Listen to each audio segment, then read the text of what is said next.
তোমরা সবাই কেমন আছো? আবার চলে এসেছি তোমাদের সামনে নতুন একটা কাজ নিয়ে। আমি তিথি। আজকে এঁকেছি একটা গ্রাম্য পরিবেশের ছবি। তো সেটা স্টেপ বাই স্টেপ কীভাবে করি সেটাই তুলে ধরেছি তোমাদের সামনে। আর দেখো, এই ছবি দেখে যদি আমার ক্ষুদে বন্ধুরা উপকার পাও তাহলে অবশ্যই আমাকে জানিও। আমি আরও নতুন নতুন ছবি তোমাদেরকে দেওয়ার চেষ্টা করব।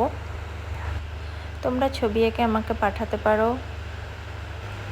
আর আমার কাজ যদি তোমাদের ভালো লাগে তাহলে একটু কমেন্ট, শেয়ার আর চ্যানেলটাকে একটু সাবস্ক্রাইব করে দিও, তাহলে আমার আরও ভালো লাগবে কাজ করতে।